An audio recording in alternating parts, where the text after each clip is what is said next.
Hello everyone, जय हिंद। पिछले lecture में हमने MCS 51 की फैमिली के बारे में जानकारी ली थी कि MCS 51 में कौन-कौन सी फैमिली में कौन-कौन से मेंबर्स आते हैं और उसका क्या-क्या काम है। आज हम लोग आज के लेक्चर पे हम लोग जाते हैं। तो आज का लेक्चर है हमारा architecture block diagram of 8051। Okay, तो आज हम लोग पूरा आर्किटेक्चर ब्लॉक डायग्राम कंप्लीट कर देंगे। तो आर्किटेक्चर ब्लॉक डायग्राम क्या क्या कंसिस्ट करता है 8051 माइक्रो कंट्रोलर का। उसमें हमारे पास 11 चीजें हैं। जैसे पहली चीज है 8 बिट रजिस्टर ए, या फिर आप उसे एक्यूमुलेटर कह सकते हैं और रजिस्टर बी कह सकते हैं। ये पहला पार्ट है। दूसरा है ALU। तीसरा है प्रोग्राम काउंटर, यानी 16 बिट का प्रोग्राम काउंटर अवेलेबल है। DPTR है। DPTR क्या होता है? 16 बिट का डेटा पॉइंटर है हमारे पास। 8 बिट का प्रोग्राम स्टेटस वर्ड है हमारे पास 8051 में। स्टैक पॉइंटर है 8 बिट का। 128 बाइट की इंटरनल रैम है और 4 किलोबाइट की इंटरनल रोम भी है अवेलेबल। 4 8 बिट पोर्ट है, मतलब 4 8 बिट पोर्ट्स हैं। 4 पोर्ट्स में हम लोग डिवाइड कर देते हैं, तो वो हमारे क्या है, 8 बिट के पोर्ट्स हैं सारे। जैसे एग्जांपल है पोर्ट 0 1 2 3, पोर्ट 3 ऐसे। तो ऐसे 4 पोर्ट है हमारे पास 8 बिट के। टाइमर और काउंटर है हमारे पास 16 बिट के 2, और सीरियल पोर्ट और इंटरप्ट कंट्रोल भी है हमारे पास। देन कंट्रोल रजिस्टर्स है हमारे पास और ऑन चिप ऑसिलेटर है। तो ये 8051 माइक्रो कंट्रोलर के पार्ट्स हैं। टोटली 11 हमारे पास टोटल पार्ट्स हैं हमारे पास। और ये कुछ इंटरनल ब्लॉक डायग्राम है, मैं आपको बताता हूँ मिनिमाइज करके। ये देखिए, ये आपका टोटल आर्किटेक्चर ब्लॉक डायग्राम है। देखिए यहाँ पे आपका पोर्ट 0 से लेके पोर्ट 7, यानी पोर्ट 0 का 0 से लेके 7 पिन है इसके। ओके, एक +5 वोल्ट की VCC और VSS है आपके पास। रजिस्टर है आपके पास, रैम है आपके पास।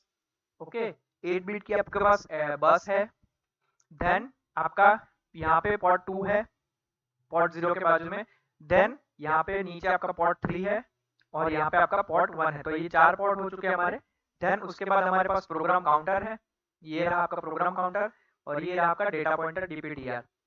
ओके, और ये हमारी ऑसिलेटर सर्किट है, ऑसिलेटरी सर्किट है, जिसको हम बाहर से क्रिस्टल थ्रू हम लोग इसे फ्रीक्वेंसी प्रोवाइड करते हैं। ओके, यहाँ पे हमारे पास टाइमिंग एंड कंट्रोल ब्लॉक्स भी है, जिसकी हमें पिन्स दे रखी है PSEN, ALE, EA और रीसेट पिन। ओके, तो ये जब हम लोग पिन डायग्राम पढ़ेंगे तो उसमें हम लोग इसे कवर अप करेंगे। ओके, देन हमारे पास ये इंटरप्ट सीरियल पोर्ट और टाइमर कंट्रोल की हमारे पास ब्लॉक्स डायग्राम है। देन हमारे पास एरिथमेटिक लॉजिकल यूनिट है ALU, और हमारे पास B रजिस्टर है हमारा। ओके, और ये हमारे पास ACC है एक्यूमुलेटर। एक्यूमुलेटर यानी ये रजिस्टर A है, जिसे हम लोग एक्यूमुलेटर कहते हैं। ये हमारा स्टैक पॉइंटर है। ओके, ये हमारा प्रोग्राम एड्रेस रजिस्टर है।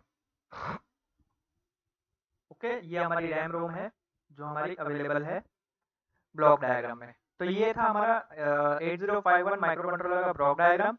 नाउ अब उसके कुछ इंपॉर्टेंट हम लोग, ये जो हमने ब्लॉक डायग्राम देखा टोटल पूरा, तो ये ब्लॉक डायग्राम का हम लोग एक एक ब्लॉक्स के बारे में जानकारी लेते हैं। जैसे देखिए यहाँ पे जो ये पहले तो सबसे पहले उसका फीचर्स है 8051 माइक्रो कंट्रोलर के आर्किटेक्चर के फीचर्स हैं कि आपका जो आर्किटेक्चर है वो हार्वर्ड आर्किटेक्चर है। मतलब क्या है इसमें? हार्वर्ड आर्किटेक्चर का मतलब क्या है? इसमें सेपरेट प्रोग्राम और डेटा मेमोरी दोनों अलग अलग है, दोनों एक ही में नहीं है, दोनों अलग अलग है। ओके, हाई इंटीग्रेशन है। ओके, यानी इसमें क्या है, बिल्ट इन प्रोग्राम है, यानी रोम भी इनबिल्ट है और रैम जो है, टाइमर है, इंटरप्ट कंट्रोल है और पैरेलल पोर्ट्स भी अवेलेबल होते हैं। तो इसकी जो एक्यूरेसी है वो काफी अच्छी है। ओके, इसके कुछ इंपॉर्टेंट कंपोनेंट्स हैं, जैसे यहाँ पे आपको दे रखा है इंटरनल क्लॉक ऑसिलेटर है, जो हमारी ड्राइव होती है किससे?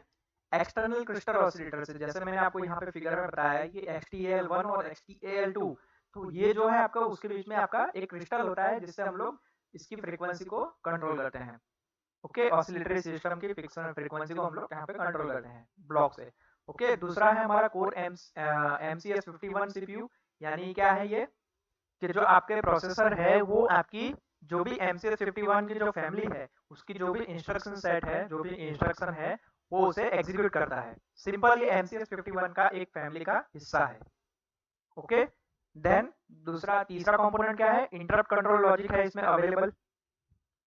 जैसे आपका इंटरप्ट है, फ्रॉम 5 इंटरप्ट सोर्स है, जैसे आपकी दो एक्सटर्नल सोर्स है INT0 और INT1, और 3 इंटरनल सोर्स है जैसे टाइमर 0, टाइमर 1 और सीरियल इंटरप्ट। ये आपकी इंटरप्ट कंट्रोल लॉजिक है available in this 8051 microcontroller. Okay, then उसके बाद क्या है, 4 किलोबाइट की इंटरनल रोम भी है जिसको आप इंटरनल प्रोग्राम मेमोरी के तौर पे भी यूज कर सकते हैं। देन हमारे पास 128 बाइट की रैम भी अवेलेबल है जो हमारी यूज हो सकती है इंटरनल डेटा मेमोरी के तौर पे। ओके, जो हमारा रजिस्टर्ड बैंक कंसिस्ट करती है 00 से लेके 1FH तक, और इसके अलावा उसमें होती है बीट एड्रेसेबल मेमोरी 20 से लेके 22FH तक, और दूसरी जो अदर बाकी की जो हमें बची है यूजर मेमोरी के तौर पे हम लोग उसे यूज कर सकते हैं, तो उसका एड्रेस हमें यहाँ पे दे रखा है 30 से लेके 7FH तक। ओके, देन इसके अलावा 8051 माइक्रोकंट्रोलर में हमारे पास 2 ऑप्शन अवेलेबल है। जो टाइमर है वो हमारे 8 बिट के भी हो सकते हैं और 16 बिट के भी हो सकते हैं। हमारे पास 2 ऑप्शन अवेलेबल है इसमें। ओके, तो टाइमर 0 और टाइमर 1 जो है उसमें क्या है कि 4 ऑपरेटिंग मोड पॉसिबल है, जैसे यूजर के ऊपर डिपेंड है कि आपका जो टाइमर 0 है या फिर टाइमर 1 है उसको किस तरीके से वो यूज करता है, मोड 0 से कितने मोड में पॉसिबल है। तो 4 मोड पॉसिबल है। मोड कौन कौन से, मोड 0 से लेके मोड 3। ओके, जैसे आपका मोड 0 से लेके मोड 3 में क्या क्या हो सकता है, टी कॉन हो सकता है, टी मोड हो सकता है, TL0 प्रोसेस हो सकती है आपकी। ओके, TL1 हो सकता है, TH0 हो सकता है, TH1 हो सकता है, स्पेशल फंक्शन रजिस्टर भी आप उसमें यूज कर सकते हैं। वो हमारे पे मतलब वो जो ऑपरेटर है जो आपका यूजर है उसके ऊपर डिपेंड होता है कि उसे टाइमर को किस तरीके से यूज करना है। ओके, इसके अलावा क्या है फुल डुप्लेक्स सीरियल पोर्ट हमारे पास अवेलेबल है in the 8051 microcontroller. Duplex का मतलब क्या होता है, ड्यूप्लेक्स का मतलब है कि दोनों तरफ कम्युनिकेशन पॉसिबल है एक ही साथ में एक ही टाइम पे। इसका मतलब क्या है ड्यूप्लेक्स, फुल डुप्लेक्स। ओके, और हमारे पास क्या है 4 पैरेलल पोर्ट्स हैं जो 8 बीट के हैं ईच। तो हमारे पास total 32 digital input output lines है। तो वो लाइंस का नेचर किस तरीके का है, क्वासी बाई डायरेक्शनल, यानी क्वासी बाई डायरेक्शनल का मतलब क्या होता है कि वन टाइम पे एक ही चीज जा सकती है। बाई डायरेक्शनल का मतलब दोनों दिशा में यूज हो सकता है।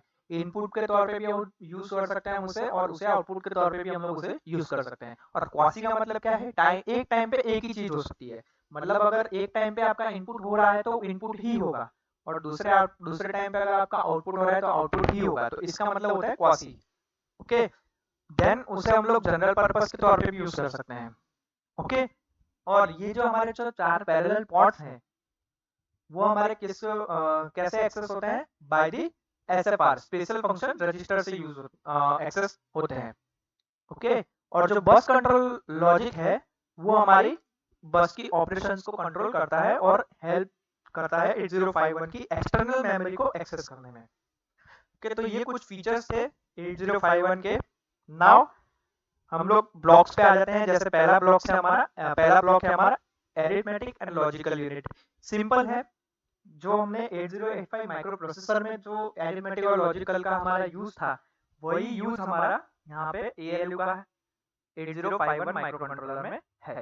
ओके, मतलब सिंपल है, आपको लॉजिकल ऑपरेशन करने हैं 8 बिट डेटा पे। यहाँ पे आपको ध्यान रखने की चीज है, यहाँ पे जो लॉजिक हो रहा है, लॉजिक परफॉर्मेंस हो रही है वो हमेशा 8 बिट डेटा पे होगी।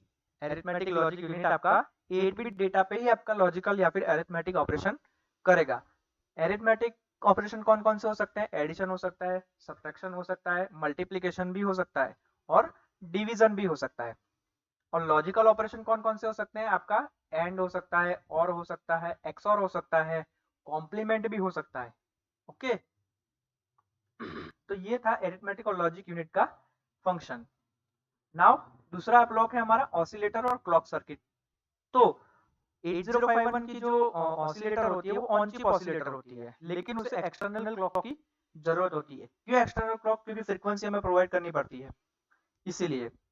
ओके, तो ये जो ऑसिलेटर सर्किट होती है वो हमारी क्लॉक पल्सेस जनरेट करती है, जिसके कारण आप अपने इंटरनल ऑपरेशन जो है उसके बीच में सिंक्रोनाइजेशन प्रोवाइड कर सके। तो यहाँ पे देखिए आपके पास ऑसिलेटर कनेक्शन आपको बताया हुआ है।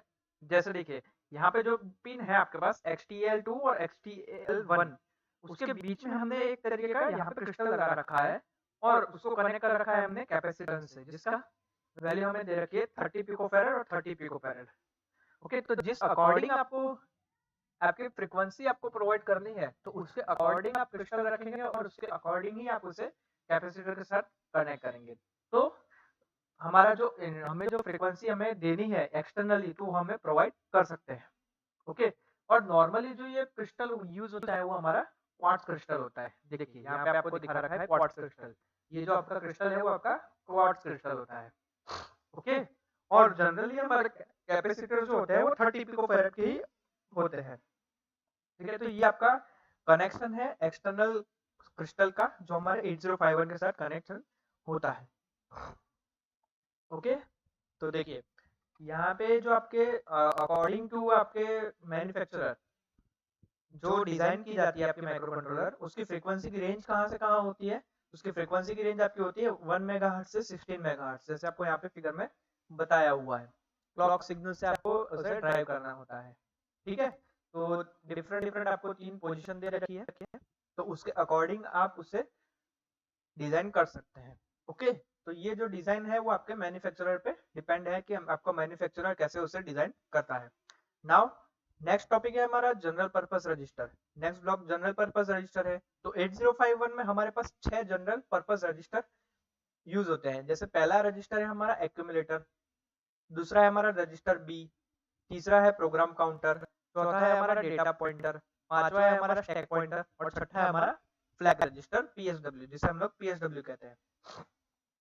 तो एक एक करके हम लोग इसके रजिस्टर के बारे में हम लोग देख लेते हैं।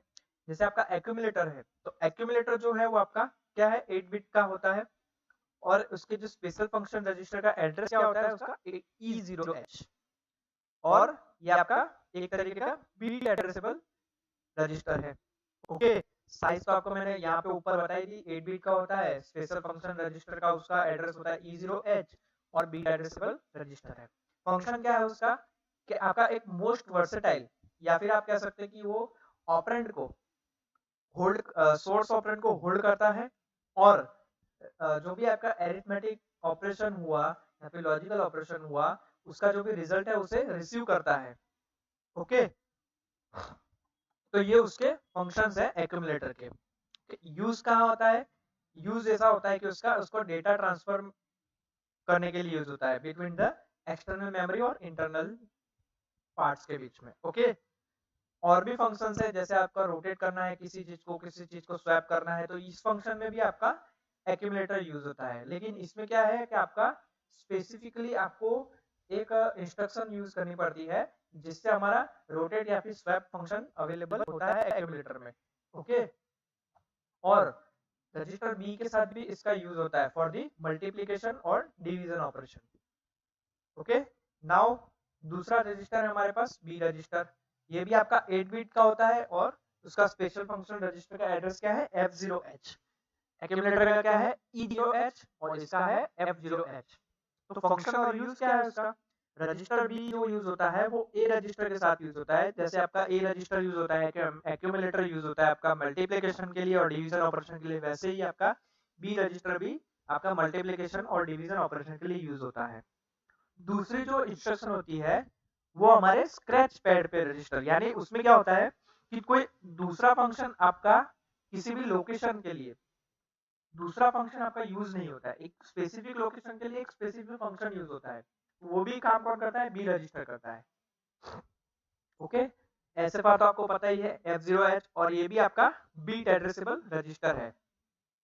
ओके, थर्ड रजिस्टर है हमारा प्रोग्राम काउंटर। जैसे हमने प्रोग्राम काउंटर 8085 माइक्रो प्रोसेसर में पढ़ा था, वैसे ही हमारा 8051 में भी हमारा प्रोग्राम काउंटर यूज होता है। यहाँ पे उसकी साइज क्या है? 16 बिट रजिस्टर है और क्या काम होता है? It holds the address of a instruction in the memory, बस इतना उसका काम है, सिंपल, कुछ भी नहीं है। और उसका फंक्शन क्या है? To keep the track of the execution of the program. ठीक है, मतलब एक तरीके का आपका पाथ प्रोवाइड करना, प्रोग्राम को किस तरीके से एग्जीक्यूट करना है उसका पाथ प्रोवाइड कौन करता है, प्रोग्राम काउंटर करता है। तो जो प्रोग्राम की इंस्ट्रक्शन होती है वो भी आपकी जो लोकेशन की मेमोरी होती है, जो लोकेशन की जो मेमोरी होती है वो किससे एड्रेस की जाती है, प्रोग्राम काउंटर के थ्रू आपको एड्रेस की जाती है। सिंपल। ओके, नाउ फोर्थ हमारा है डेटा पॉइंटर, डीपीटीआर। तो डेटा पॉइंटर क्या है हमारा, उसकी साइज क्या है, 16 बिट है। और यूज क्या है उसका, यूज क्या है, it holds the address of the data in the memory. Memory के अंदर जो भी आपका डेटा है उसका एड्रेस को होल्ड करने का काम किसका है, डेटा पॉइंटर का है। और it can also be use as 16 bit register और टू इंडिपेंडेंट 8 बिट रजिस्टर। इसमें दो फंक्शन है डीपीटीआर के, आपके दो फंक्शन भी हो सकते हैं, आपको उसको 8 बिट के तौर पे यूज करना है कि 16 बिट के तौर पे यूज करना है, या आपके पास एक चॉइस है। ओके, फंक्शन क्या है उसका, it serve the base register in case of instruction handling lookup tables and external data transfer. Okay, तो जो डीपीटीआर रजिस्टर है वो हमारा सेपरेटली हम लोग यूज कर सकते हैं, यानी लोअर 8 बिट के लिए भी और हायर बिट के 8 बिट के लिए भी। यानी जो ऊपर हमने यूजेस में देखा कि 16 बिट के तौर पे भी हम लोग उसे यूज करते हैं सिंगल, और 8 बिट के तौर पे हम लोग भी उसे यूज कर सकते हैं। ओके, और एसएफआर का एड्रेस क्या है उसका, जो आपका डीपीएल है यानी लोअर 8 बिट है आपका, उसका एड्रेस क्या है 82H। और एसएफआर एड्रेस क्या है उसका, डीपीएच का 83H। डीपीएच का मतलब higher 8 bit. Okay, next stack और स्टैक पॉइंटर। सिंपल है स्टैक और स्टैक पॉइंटर। स्टैक का मतलब क्या होता है, एक तरीके का आपका रैम के अंदर टेम्पररी डेटा को आपको रिजर्व एरिया, टेम्पररी डेटा के लिए आपको रिजर्व एरिया रखने का रैम में रिजर्व एरिया होता है जिसे हम लोग स्टैक कहते हैं। स्टैक सिंपल है। सिंपल क्या होता है कि जब जो सबसे पहले एंट्री होती है वो सबसे लास्ट में उसकी एग्जिट होती है। स्टैक पॉइंटर जो हमने 805 8085 माइक्रो प्रोसेसर में देखा था, वही चीज आपकी यहाँ पे भी एप्लीकेबल होती है। ओके, तो ये सिंपल है, इसके फंक्शन बहुत ही सिंपल है। देखिए, जो आपके देखिए इसमें है ना, आपका लिखा हुआ है फर्स्ट इन लास्ट आउट, या फिर आप कह सकते हैं लास्ट इन फर्स्ट आउट। यानी जो आपका टॉप ऑफ द स्टैक है, टॉप ऑफ द स्टैक है वो चीज, वो इन्फॉर्मेशन आपकी पहले यूज होगी। एग्जाम्पल के तौर पे आप कुछ भी, जैसे मान लेते हैं कोई किसी दुकान में गए आप, ओके, यानी कपड़े की दुकान में गए आप, मान लेते हैं कि वहां पे बहुत बहुत बड़ा आपका कपड़े का एक बहुत ही बड़ी आपके कपड़े की चीज रखी हुई है, गड़ी करके एक के ऊपर एक के ऊपर एक ऐसे स्टैक के तरीके से ऊपर कपड़े रखे हुए हैं। अब आपको एक बीच में से कपड़ा चाहिए, और वो कंडीशन क्या है, दुकानदार की कंडीशन ये है कि अगर आपको कोई बीच का कपड़ा चाहिए तो ऊपर वाले सारे कपड़े आपको उठाने पड़ेंगे, देन उसके बाद आपको वो कपड़ा मिलेगा। तो स्टैक में यही होता है कि जो अगर आपको इन्फॉर्मेशन जो सबसे आपने लास्ट में डाली वो सबसे ऊपर रहेगी, और वही सबसे पहले आपकी आउटपुट में आएगी। Okay, first in last out का मतलब यही होता है, या फिर आप कह सकते हैं last in first out. Okay, और जो स्टैक स्टैक पॉइंटर की साइज होती है वो आपकी 8 बिट ही होती है, ये भी आपको ध्यान रखना है। और एड्रेस कहाँ कहाँ से कहाँ के बीच में होता है, 0 से लेके FFH तक। ओके, तो इस तरीके से हम लोग स्टैक पॉइंटर का यूज करते हैं। स्टैक का यूज क्या है, to save the register content, register के कंटेंट को सेव करना। और जो CPU the CPU uses the stack to save address of instruction just below the call instruction. Call instruction का मतलब क्या है, किसी भी एड्रेस को आपको कॉल करना है, यानी कि आपको बुलाना है कि हाँ भाई ये वाला एड्रेस हमें पर्टिकुलर चाहिए, तो उसके लिए हम लोग स्टैक का यूज करते हैं। यानी हमें पता रहती है कि कौन सा डेटा और कौन सा एड्रेस किस मेमोरी लोकेशन में अवेलेबल है। ओके, तो ये उसका कुछ आपका किस तरीके से काम होता है, वर्क होता है, वो ये उसकी थोड़ी बहुत जानकारी है। ओके, नाउ फ्लैग, आप कह सकते हैं प्रोग्राम स्टेटस वर्ड, या फिर आप कह सकते हैं उसे फ्लैग्स। तो ये फ्लैग्स हमने 8085 माइक्रो प्रोसेसर में भी पढ़े, और यही फ्लैग हमें यहाँ पे भी पढ़ने हैं। ओके, तो फंक्शन और यूज क्या है, तो फ्लैग्स होते हैं वो आपके 1 बिट रजिस्टर होते हैं, जो आपको जो आपको स्टेटस प्रोवाइड करते हैं, जो भी आपका डेटा, जो भी रिजल्ट है कहाँ पे सेव हुआ है, ओके, तो वो मेमोरी लोकेशन का आपको स्टेटस बताते हैं।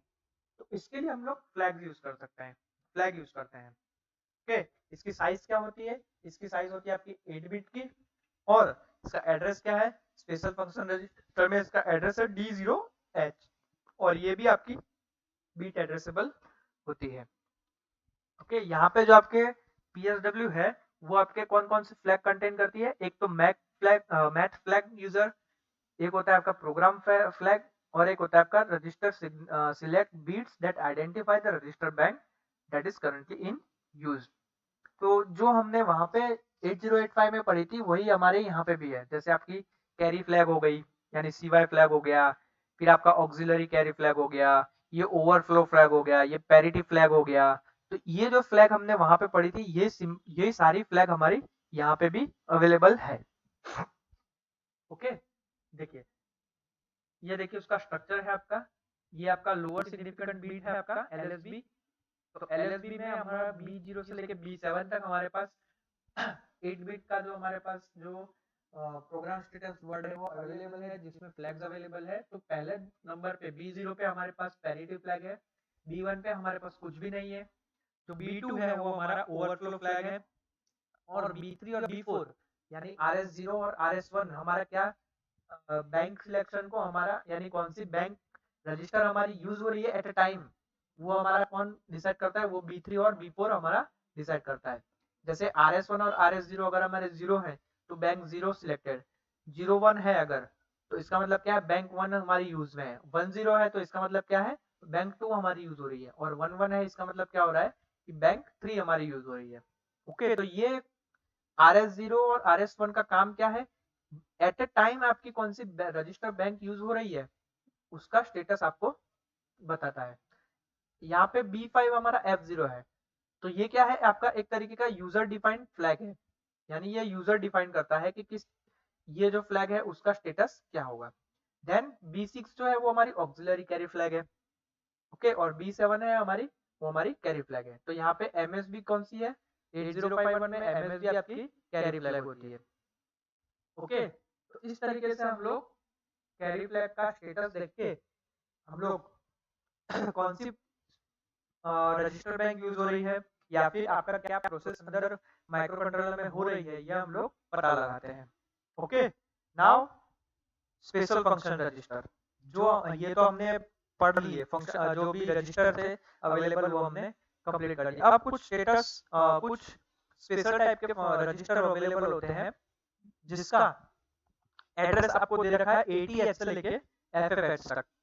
ओके, तो ये जो यूज होते हैं, क्यों हमारे स्पेशल फंक्शन रजिस्टर यूज हुए? क्योंकि कुछ एड्रेस ऐसे होते हैं कि मतलब उसका कोई भी यूज नहीं होता, तो इस एड्रेस की जो लोकेशन होती है उसको हम लोग ऐसे पार में यूज कर सकते हैं, मतलब हम लोग उसे यूज करते हैं। अनयूज लोकेशन को भी हम लोग रैंडम डेटा के साथ हम लोग यूज कर सकते हैं। इसीलिए कुछ स्पेशल फंक्शन रजिस्टर हमारे पास अवेलेबल होते हैं 8051 माइक्रो कंट्रोलर में। ओके, तो ऐसे पर जो होता है हमारा 128 बाइट रैम का होता है। ओके, एड्रेस तो आपको मैंने बता दिया है 80H से लेके FFH तक, यानी देखिए यहाँ पे 80, 81, 82, 83, फिर उसके बाद 84 से लेके आपका 86 तक जो है वो आपका नॉट नॉट बीट एड्रेसेबल है, मतलब आप उसे कोई भी काम का नहीं है वो चीज।